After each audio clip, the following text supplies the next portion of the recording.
바울 일행은 오늘 아테네에 도착을 했습니다. 물론 성경에는 아덴이라고 되어 있습니다만 오늘날로 말하면 그리스 수도 아테네에 도착을 하게 된 것입니다. 그동안의 여정을 잠깐만 언급을 해보면 그리스 땅으로 넘어와서 빌립보에서 선교했죠.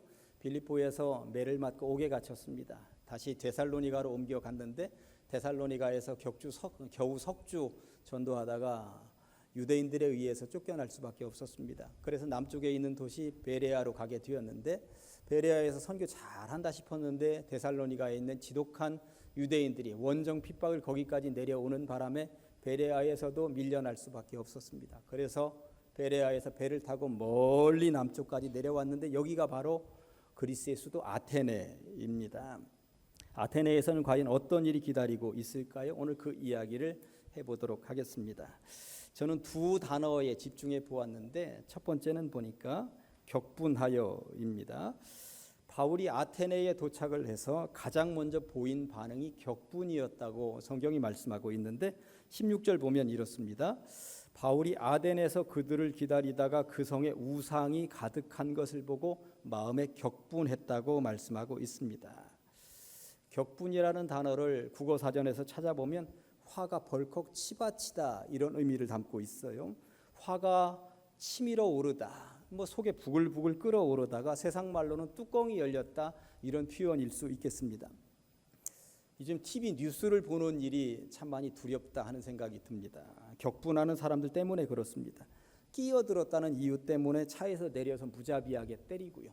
끼어드는 것 때문에 한번 빵빵거렸다는 이유로 차로를 막고 트렁크에서 야구방망이를 꺼내서 차를 부수고 사람을 때리고 이러는 일들이 너무나도 쉽게 벌어지고 있습니다. 또 요즘은 살인사건도 왜 이렇게 많은지 잔인한지 모르겠습니다. 나를 무시한다는 이유로 나에게 욕을 했다는 이유로 그냥 욱해서 사람을 죽입니다. 그런데 더 무서운 것은 그렇게 사람을 죽인 사람 범인이 붙잡혀서 경찰들에 의해서 끌려 나올 때 마이크를 들이대면 전혀 죄책감이 없다는 거예요. 나는 또다시 그런 놈 만나면 죽일 것이다. 그러면서 전혀 반성하지 않는다라고 하는 것입니다. 그러고 보니 너무도 쉽게 사람을 때리고 너무도 쉽게 사람을 죽입니다.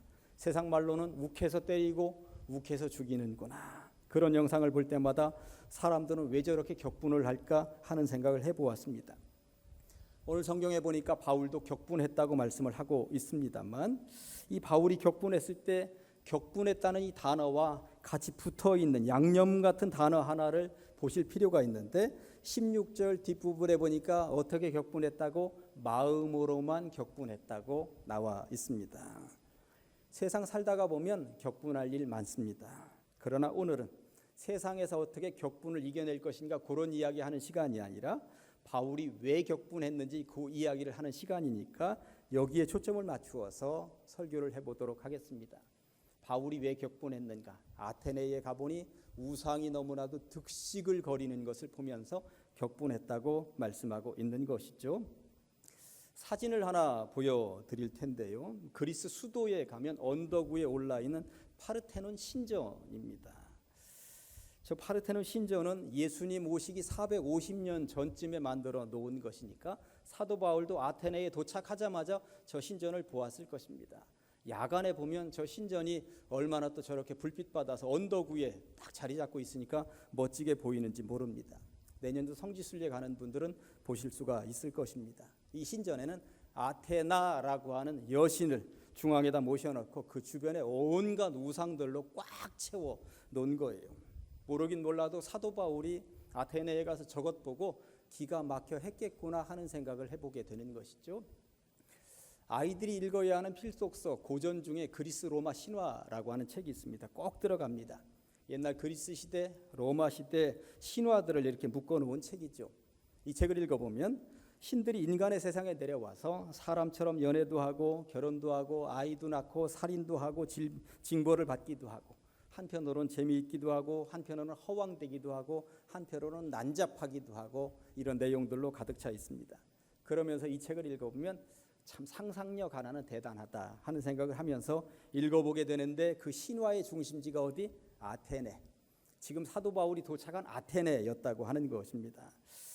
아테네에 바울이 도착을 할 당시에 신이 아닌 것이 아무것도 없는 거예요. 모든 동물들이 다 신이고 모든 식물들이 다 신입니다. 돌멩이도 신이고 하늘에 나는 새들도 신이고 모든 것이 다 신입니다. 그러다 보니 아테네에 살고 있는 사람들의 숫자보다도 우상, 신의 숫자가 더 많다고 보셔도 틀림이 없을 것입니다. 우상 도시가 아테네였구나.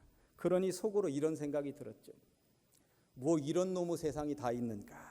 완전히 우상에 미친 놈들의 세상이구나. 엄청난 신전 즐비한 우상들. 바울이 볼 때는 너무나도 기가 막혔고 막 속에서부터 불일 듯이 치고 올라왔겠구나 하는 생각이 드는 것입니다. 그런데 여기에서 중요한 것은 바울이 그 화를 밖으로 드러내지 않았다고 하는 것입니다. 마음으로만, 속으로만 경로했다고 하는 것이죠. 대통령 선거를 하거나 국회의원 선거를 앞두고 있으면 가끔 TV 토론회 하는 것들을 보게 됩니다. TV 토론회는 어떻게든 상대방을 주저앉히고 내가 더 잘났다라고 하는 것을 보여주어야죠. 그런데 상대방을 눌러 앉히기 위한 방법, 상대방에게 질문을 던질 때 상대방이 정책적인 면에서 얼마나 잘 알고 있는가를 묻지 않습니다. 상대방을 계속 건드립니다. 왜 건드릴까요? 상대방이 울컥, 불끈, 화를 내도록 만들기 위해서 건드리는 거거든요. 그런 것들 보면 화를 한번 내면 그날은 표가 줄줄줄줄 떨어지는 날입니다. 어떻게든 자기 평상심을 유지하는 것, 내공을 유지하는 것, 이게 정치인들에게는 굉장히 중요한 것이구나 하는 것을 알게 되는데, 그렇다면 속으로 격분한 이 바울은 이후에 어떻게 했을까요?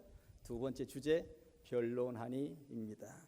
16절 이어지는 17절 본문이 이렇게 되어 있어요. 회당에서는 유대인과 경건한 사람들과 또 장터에서는 날마다 만나는 사람들과 어떻게 변론했다고, 이야기를 나누었다고, 주고받았다고 이렇게 말씀하고 있는 것입니다. 속에서 격분했으면 당장 나가서 우상이라도 때려 부술 것 같은 그런 분위기인데, 마음으로는 격분했지만 밖에 나가서는 유한 모습으로 사람들하고 토론하고 이야기 나누고 그랬다라고 하는 것입니다. 변론, 법정 용어예요. 그러나 일반적으로 사용이 될 때는 옳고 그름을 논하여 밝히다, 이런 의미를 담고 있습니다. 이 우상이 왜 안 되는지, 이 우상을 뛰어넘어서 진짜 신이 어디에 있는지, 무엇이 옳고 무엇이 그른지에 대해서 말로 풀어나갔다라고 하는 것이죠. 회당에 찾아가서 유대인들을 만났고 길거리에 나가서 사람들을 만나면서 그들과 이야기를 계속 주고받았다라고 하는 것입니다. 계속 이어지는 18절 말씀도 보니까 얼마나 바울이 열심인지 어떤 에피쿠로스와 스토아 철학자들도 바울과 쟁론할세, 어떤 사람은 이르되 이 말쟁이가 무슨 말을 하고자 하느냐. 에피쿠로스, 스토아, 당시 철학계의 양대 산맥이었다고 보시면 되는 것입니다. 이 두 철학계를 빼놓고 당시에 뭔가 철학 이야기, 똑똑하다는 이야기를 할 수 없는 것이죠. 가장 똑똑하다는 지식인들이 여기에 가입을 해서 활동을 하고 있었는데, 제가 설교 시간이기도 하고 철학은 잘 모르기 때문에 여기에 대해서 깊은 이야기를 나누지는 않겠습니다만, 에피쿠로스 학파는 행복을 추구하는 쾌락주의자들, 스토아 학파는 금욕적인 삶을 강조하던 사람들이었습니다. 아무튼 당대의 가장 지식인들, 세상 말로는 말빨이 가장 세다 하는 사람들과 바울이 논쟁을 벌였는데, 그들의 입에서 바울을 명명할 때 어떤 말이 흘러나왔습니까? 이 말쟁이가 무슨 말을 하고자 하느냐. 가장 똑똑하다 하는 사람들로부터 말쟁이라는 소리를 사도 바울이 들었다라고 하는 것은 말에 있어서 전혀 밀리지 않았다는 이야기예요. 가장 똑똑하다는 사람들과 견주어서 전혀 대등한 관계를 유지하면서 밀리지 않았다는 이야기인 것입니다. 그러니까 이 말쟁이라고 하는 말은 사도 바울을 향한 칭찬이었구나 하는 것을 알게 되는 것입니다. 얼마나 똑똑했겠는가. 22절부터 보면 사도 바울이 그들 앞에서 설교하고 말하는 내용이 나오는데, 여러분들이 읽기에는 조금 어렵게 되어 있습니다만 제가 쉽게 풀어서 두 가지만 여러분들에게 말씀을 드려보면, 22절에 이렇게 되어 있습니다. 바울이 아레오바고 가운데 서서 말하되, 아레오바고는 아테네에 있는 넓은 광장 이름이었습니다. 서울로 말하면 광화문 광장이고요, 대전으로 말하면 대전역 광장보다 좀 넓은 곳, 여기서 소크라테스가 이야기를 하고 플라톤이 얘기했었던 그 넓은 광장, 그래서 그 이후에 철학자란 철학자들, 똑똑하다는 사람들은 다 거기에 모여들었고, 똑똑하다는 사람들에게 질문할 사람들, 젊은이들도 모여들었고 구경꾼도 모여들었고, 아무튼 똑똑한 사람들이 모여있는 광장이 아레오바고 광장이었다고 하는 것입니다. 그 광장으로 바울을 이끌고 간 것은 판을 깔아주었다는 거예요. 똑똑하다는 사람들이 다 있는 이곳에 와서 너 여기서 한번 얘기해봐라. 판 깔아줄 테니까 얘기해봐라. 바울은 기가 죽지 않았습니다. 옳았구나. 그래, 한번 판 깔린 곳에 가서 한번 얘기해보지. 그리고 나서 계속 보니까 아덴 사람들아, 아주 거침없이 얘기합니다. 너희를 보니 범사에 종교심이 많도다. 내가 보았더니 우상 아닌 것이 하나도 없구나. 전부 다 우상인데, 야, 대단하다. 너희들 종교심 참 대단해. 내가 두루 다니며 너희가 위하는 것을 보다가, 내가 아테네 다 돌아다녀 봤거든. 그런데 너희들이 위하는, 우상 숭배하는 내용들 다 보았는데, 가다가 보니까 신기한 게 하나 있더구나. 알지 못하는 신에게라고 색인단도 보았으니, 이게 무슨 말인지 아시겠어요? 그러니까 모든 우상을 다 만들어 놓았어요. 아테네에는 눈에 보이는 모든 동식물들 우상을 다 만들어 놓았는데, 자기들끼리 야, 우리가 이렇게 많은 우상을 다 만들어서, 하여튼 모든 우상을 만든다고 했는데 우리가 미처 깨닫지 못해서 모르고 만들지 못한 우상이 있으면 어떡하지? 이거 신에게 너무, 그러니 알지 못하는 신, 그 우상도 이쪽에다 하나 만들어 놓자. 그렇게 놓고 그런 우상을 만들어 놨다는 거예요. 그럴 정도로 대단한 사람들이었습니다. 사도 바울이 그것을 보고 그렇게 만든 이 단 우상도 보았는데, 그게 뭔지 알아? 그게 뭔지 알려줄게. 너희들이 알지 못하는 신이 있는데, 이 천지 만물을 창조하신 여호와 하나님, 너희들을 구원으로 이끌 예수 그리스도, 너희들이 이 신에 대해서 아직 알지 못하고 있구나. 내가 알지 못하는 그 신에 대한 이야기를 지금부터 해줄까 하면서 사도 바울이 설교를 시작했다라고 하는 것입니다. 접촉점, 이게 얼마나 대단한가. 사도 바울이 당시에 그런 지식들을 알고 있지 못하면 어떻게 일을 이렇게 풀어갔겠는가 하는 생각이 드는 것이고, 참 똑똑하다, 대단한 바울이다 하는 생각이 드는 것이죠. 또 두 번째 28절에 보면 세상적인 지식도 바울이 얼마나 뛰어났는가. 우리가 그를 힘입어, 그 중간에 설교했잖아요. 누구를 힘입어? 하나님을 힘입어 살며 기동하며 존재하느니라. 여기까지 왔는데, 너희 시인 중에 똑똑하다 하는 너희 선배 시인 중에 누군가, 어떤 사람의 말에 의하면 우리가 그의 소생이라, 그가 시를 써놨는데 시의 한 구절에 우리가 그의 소생이라 써놓은 건 내가 알거든. 그런데 우리가 그의 소생이라 말할 때 누구 소생이란 말이냐면 하나님의 소생이란 말이야. 너나 나나 우리들 모두가 다 하나님의 소생이라고 너희 선배 중에 어떤 시인이 이렇게 써놓은 거야 라고 요 이야기를 했다라고 하는 것입니다. 그러고 보니 사도 바울은 철학이면 철학, 시면 시, 성경과 세상 지식을 연결하는 그 연결, 접촉점, 참 대단한 인물이었다. 참 해박한 지식을 가지고 있었구나. 그 당시 당대의 최고의 철학자들이 혀를 내두를 정도의 지식을 가지고 그들을 이리저리 쥐락펴락했구나 하는 것을 알게 되는 것입니다. 속으로는 격분했는지 몰라도 바울은 말로 풀어나가기 시작을 했습니다. 자기가 알고 있었던 지식을 10분 활용해서 그들의 지식을 역이용하는 방법을 선택했고요. 일정 정도 바울의 이 전략은 성공한 것으로 보입니다. 세 번째 제목을 아는 만큼 이깁니다라고 했습니다. 바울이 이렇게 세상적인 지식, 성경과 연결하면서 그렇게 연결고리를 하니까 세 부류의 반응을 보이는 세 부류의 사람들이 있었다고. 첫째는 조롱하는 사람들, 두 번째는 뭔가 있기는 있는 것 같은데 다음에 들어볼까 했던 한 사람들, 세 번째는 정말 믿은 사람들이 있었다는 거예요. 오늘 본문 보니까 32절과 34절에 그 내용이 나와 있는데, 32절에 그들이 죽은 자의 부활을 듣고 어떤 사람은 조롱도 하고, 오늘날도 조롱하는 사람들이 있잖아요. 너나 믿으세요? 그런 사람들이 있습니다. 또 어떤 사람은 이 일에 대하여 네 말을 다시 듣겠다 하니 다음에 믿을게요, 다음에 나갈게요, 이런 사람들이 있습니다. 그런 부류입니다. 그런데 34절에 몇 사람이 그를 가까이하여 믿으니 그 중에는 아레오바고 관리 디오누시오와, 이게 얼마나 중요한 말입니까? 아레오바고 광장에는 소크라테스 이후에 온갖 잘났다 하는 철학자들이 와서 계속 자기의 이론 철학 이야기하던, 그러니 이 관리는 얼마나 똑똑한 사람들 이야기를 다 들었겠습니까? 그런데 그런 사람들의 이야기는 그냥 한 귀로 듣고 한 귀로 흘리고 말았는데, 사도 바울이 아레오바고 광장에 와서 하는 이야기를 듣고 이건 이전에 들었던 지식들하고는 다르구나, 여기에 생명이 있구나, 진리가 있구나, 아레오바고 관리가 믿었다라고 하는 것입니다. 이 놀라운 변화인 것이죠. 그리고 다른 여자들도 다른 사람들도 믿었다고 성경이 분명히 말씀하고 있습니다. 바울이 그렇게 세상적인 지식도 가지고 있고, 바울이 그렇게 똑똑하다 보니까 당시에 가장 똑똑한 사람들이 모여 있다는 가장 똑똑한 도시 아테네에서 바울은 실적을 내고 있는 것이죠. 세상 말로는 그냥 예수 믿으세요만 했으면 왔을까요? 안 왔습니다. 그들의 지식을 건드리면서 그들의 지식과 어떤 접촉점을 찾으면서 이야기할 때 이거 봐라, 다른데 하면서 바울이 전하는 예수를 받아들이기 시작했다고 성경은 말씀하고 있는 것이죠.